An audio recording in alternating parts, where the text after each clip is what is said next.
بصوا يا صحابي، عايزة اقول لكم الحروف الشقية. ايه هي الحروف الشقية يا لولي؟ يعني ايه الحروف الشقية؟ عندنا 3 حروف شقية. عندنا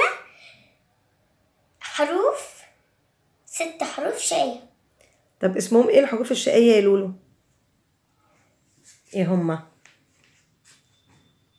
دول اللي هما اسمهم ايه؟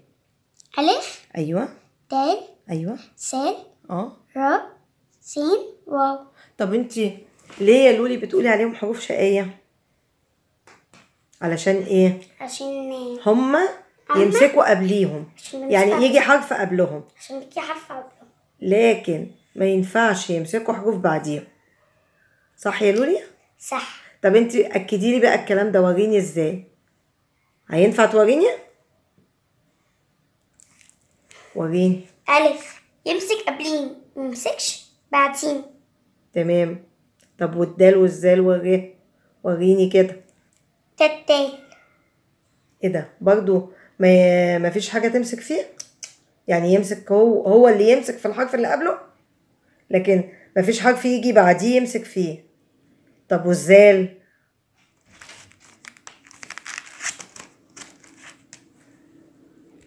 ازاي؟ ايه ده برضو زيها؟ طيب انا عايزه اسالك سؤال. تزال. ايه ده والزال برضو بيمسك قبليها ما يمسكش بعديها؟ ايه ده مادد ايده يمسك، يعني الزال يمسك في الحرف اللي قبله، لكن ما فيش حرف تاني يجي بعده يمسك فيه. صح يا لولي؟ صح. مش انتي قصدك كده؟ طب ايه تاني؟ ايه الحروف التانية؟ الراء، وريش. ايه ده الراء برضو تمسك في الحرف اللي قبلها، لكن ما ينفعش نشبك فيها حرف تاني. نو. عشان كده انت بتسميهم حروف شقية؟ يس. يعني هم فعلا دول حروف شقية؟ يس. طب ايه تاني؟ ايه حرف تاني؟ سين صرف. حرف الزين الزرافة برضو نفس الكلام، يمسك في الحرف اللي قبليه، لكن ما ينفعش حرف تاني بعديه يمسك فيه؟ نو. ما عندوش ايه تانية تمسك فيها؟ يس. طب ايه حرف تاني؟ في حروف تانية؟ اه. ايه؟ ورينا كده. حرف ايه ده؟ واو. بس برضو الواو تمسك في الحرف اللي قبليها، لكن ما ينفعش تشبك وراها حرف. يس.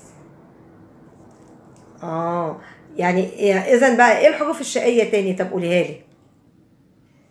ألف، دال، سين، ايوه، را، ايوه، سين، ايوه. واو. يعني هما 6 حروف اشقية ما يرضوش يمسكوا حاجة بعديهم، لكن يمسكوا قبليهم. طيب ماشي.